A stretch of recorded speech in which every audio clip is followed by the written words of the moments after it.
Hello, it's Matt and welcome to Collaboration Coach. In this video, we're going to have a first look at SharePoint Spaces. SharePoint Spaces has been in public preview for a few months now, and it allows us to add 3D content to our SharePoint sites. And I thought it was time we took a look to see how it's doing. I'm going to show you how to switch it on, design and build a space, and have a think about what the point of it really is. Before we get started, if you like this video, then please subscribe to the channel. Hit the bell icon so you get notified when we post new videos. So what is Spaces?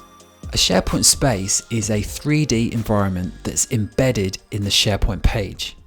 The space itself is a stage that you can add 3D content to, and you can create, edit and view it in the browser or using a virtual reality headset.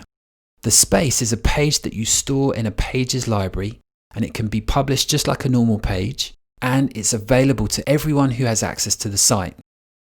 When you edit a space, you can add 3D web parts to the page, and you can mix content like images, text and files alongside 360-degree objects and videos, and even build 360-degree tours. The Spaces feature is not turned on by default. You need to be a SharePoint site owner to switch it on.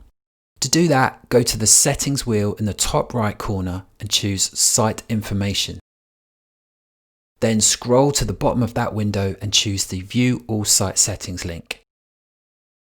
On the Site Settings page, in the Site Actions section, choose Manage Site Features. Scroll to the bottom of the features list and find Spaces and choose Activate. Once SharePoint Spaces has been switched on, you can go to the home page and choose the New button.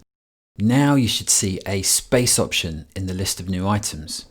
Choose Space and the Space Creation Wizard starts. You choose a space name and you also choose the structure.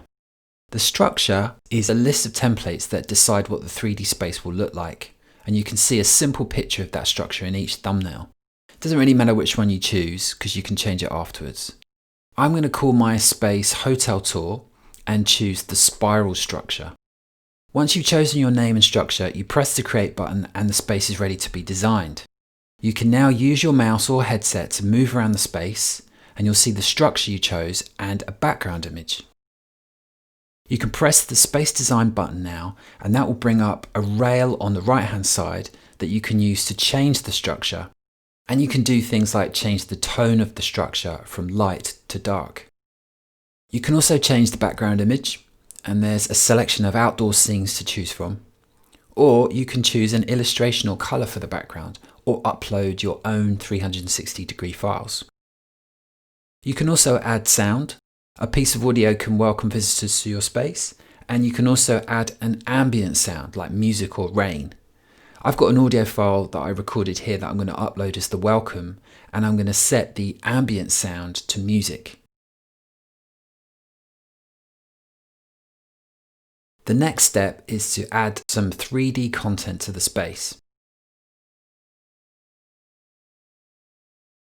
You do that by pressing this blue plus button, and that brings up a web part browser and shows you all the 3D web parts that can be added to the space. You can see here there are some text, image and even document library parts that you can add, and you can do a search using the box at the top here which filters the list. I'm going to start by adding a 3D object.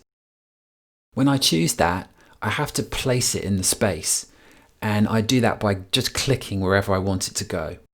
And when I do that, it asks me to choose what type of object I'd like to add. I get access to the 3D catalog, and this is hosted by Microsoft, and it's the same one as PowerPoint uses. I can choose or search from a library of objects. Some are animated like this T-Rex, but I'm just going to search for a bed and place a bed in the space.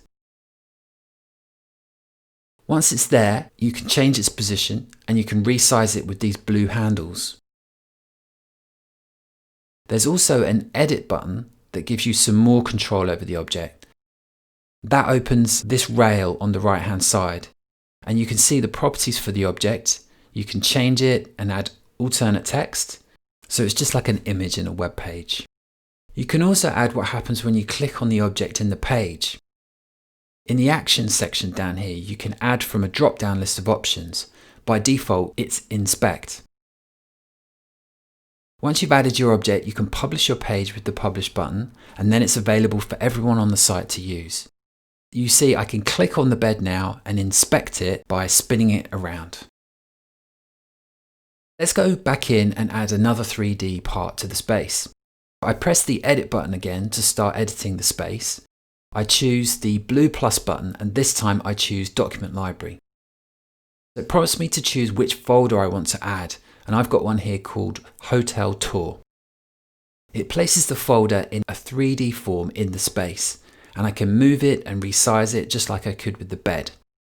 If I publish the space again, I can page through this carousel of documents in the folder with my mouse wheel.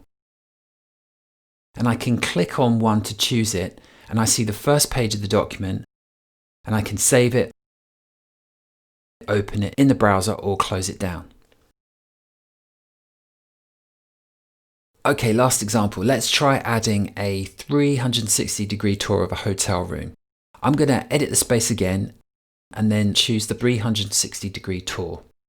I place the tour marker on the space, and then it prompts me to go find my first 360-degree image. And I've saved one in the site here. So if you want to test this out, you can find and download 360-degree images from your favorite search engine, which is what I did.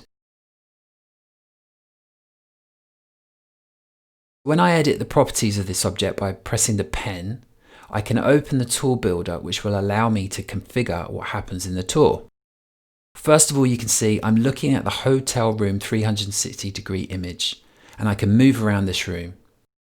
I'm pressing on the image here, and then I choose Link to 360-degree image.